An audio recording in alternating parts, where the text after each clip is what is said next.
society's developed a lot of safeguards to keep our physical money safe. You think about the average bank, right? It has a bank vault with a huge steel door. There's an armored guard. There's an armored car that comes to transport money from one bank to the next. But this video is not about keeping others from stealing our money. This video is about keeping our money from stealing from us. And what do I mean by that? You know, money's supposed to be a tool that makes our lives better. But for too many of us, we've become slaves, we've become anxious, we've become worried over money, and it's gone from being a tool to make our lives better to, unfortunately, for many of us, a trap. Think about the purpose of money. One is to provide peace of mind, right? You can work today, you can sacrifice today, and in theory, money is a way for you to store the results of that work for another day, right? And that should give us peace of mind. But for too many of us, it does not give us peace of mind. We start worrying about every dollar that we spend. We start worrying. It's almost like 10 years ago, I lost 50 pounds. And before I lost weight, I worried about everything that I ate. And so it was really hard to enjoy and have joy with eating. And once I lost the weight and I was able to keep it off for a couple of years, thankfully, you know, I could eat joyfully again. I could enjoy a good meal. If I wanted to eat, you know, extra calories, or if I wanted to have cheese pizza, I'm vegan, so it'd be fake cheese. But I could do that and it would be guilt-free. But for too many of us, you know, we've set savings goals, and when we don't hit those, or anytime we're spending money, you know, we got to go to Starbucks, and you and your spouse buy a cup of coffee, and it's $10 for 2 cups of coffee, and people are thinking, should we have done that? Should we have just enjoyed coffee at home? And so, you know, I'm fearful that for many of us, money does not bring peace of mind. Money's also supposed to be a tool to give us freedom, right? At its best, money gives us freedom so that we can do the type of work that we want, from where we want, and with people that we enjoy. And that's the ultimate freedom. It's designed also to help us educate our kids, right? It's this store of value. And how many of us are feeling that peace of mind? How many of us are feeling that sense of freedom? How many of us view our money as a safety net? You know, there we sacrificed yesterday in order to have a safety net today. How many of us view our money as a safety net versus golden handcuffs or a trap, and we have to constantly be saving more and saving more? So that's another way that if we're not careful, that money can steal from us. The other thing is money can steal joy from us. You know, if we're trying to save it, if we're sacrificing so much that, you know, I mentioned earlier the coffee and you and your spouse sitting down and have a good conversation. You know what? That's worth a lot more than $10. And, you know, when people tell me, gee, you know, my family's trying to cut down to 1 car, or we're trying to save 40 or 50% of our salary. That's great if you can do it with joy in your heart, and you can do it without it feeling sacrificial. But if it's feeling sacrificial, if it's taking joy away from you, then your money is actually stealing joy from you at a time in your journey where you have your health, you have some time, and you should be enjoying the money. And I've mentioned before, there's a book that I really like. It's called Die with Zero by Bill Perkins. It's actually a book I was thinking about writing, but Bill did such a great job. There's no need for me to write that book. So my book is still inside of me, but I had to change topics because Bill does a great job, and it's about enjoying the journey, and that money is a tool to help us enjoy that journey, to give us peace of mind, as opposed to being anxious and worried about money. So how do we solve this? How do we get past money being a trap, money being a source of worry, money being a source of anxiety? Oftentimes in a marriage, there's one spouse that suffers from that, and the other spouse is thinking, loosen up, let's enjoy our money, let's have experiences, let's go on a trip, let's spend some of this money. And I think there's a balance there, right? So how do you get your joy? you're going to be surprised by this. I'm a financial advisor, but I'm not a big fan of budgets, because budgets are like counting calories.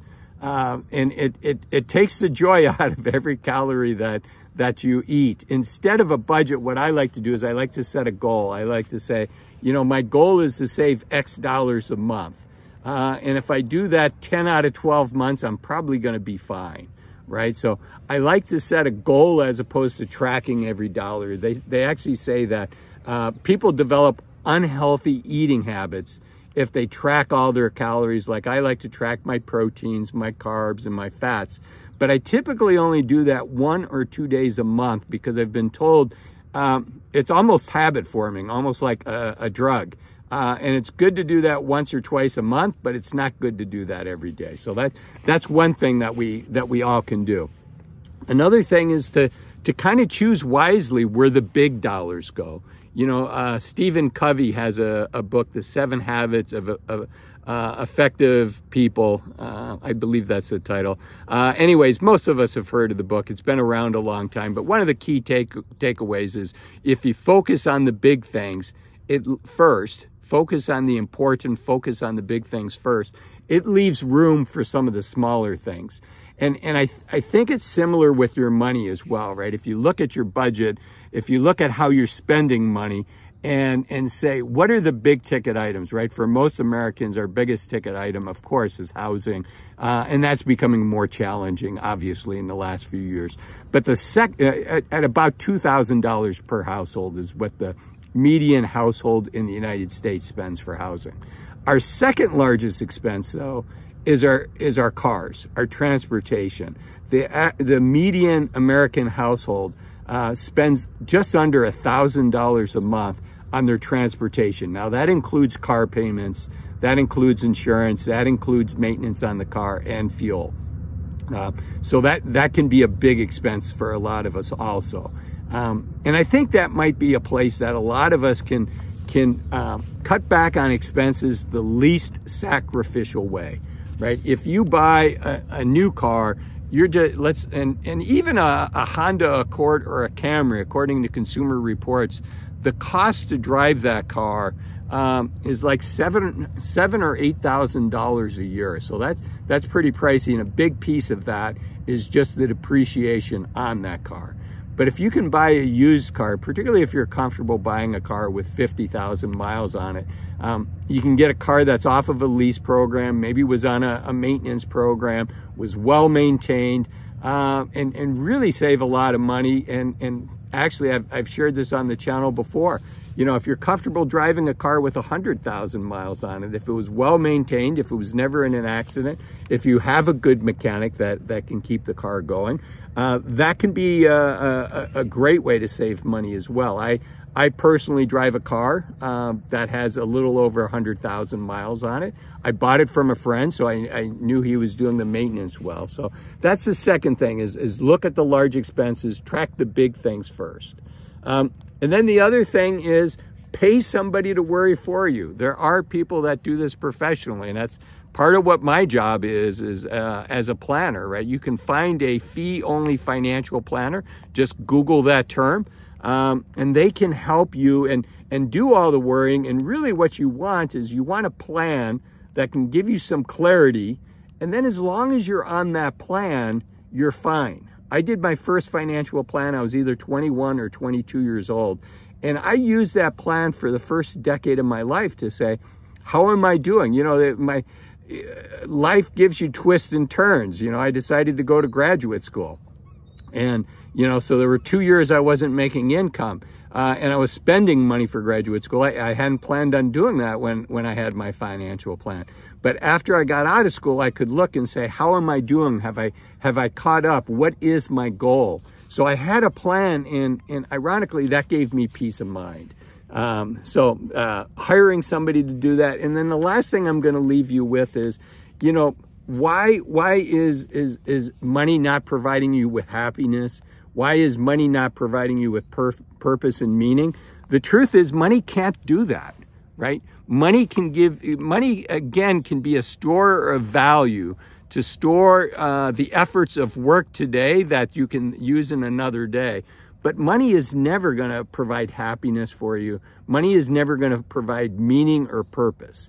And the way that you do things like that is, you know, frankly, that's part of every human's life's work. That's what we work on. So hopefully you enjoyed this video. If you did, I want to encourage you to leave me a like. And before you leave, I want to share that I've got a video up here. If you like today's video and you're wondering, you know, how do I make money a tool for me? I've got a video called "This is Why You're So Concerned with Money." And it goes into the next stage on that. So be sure to click there. And then also I've got another video, which will also be up here, on optimizing on life as opposed to your bank account. Remember, we retire on our memories, not our bank accounts. So we want to think about how do we optimize life so that we have great memories and we minimize regrets. And so that video there, Optimize on Life as opposed to your bank account, will help guide you through it. I hope you find both of those videos helpful. As the young people say, thumbs for like, give me a thumbs up. It really does help the channel. Subs for love. If you haven't subscribed, consider subscribing. Do leave me a comment. I love reading your comments. It's kind of the currency for why I do these videos. And until next time, I'm Azul, encouraging you to take full advantage of the youth of your senior years. Remember, you're only young once. Use your time wisely.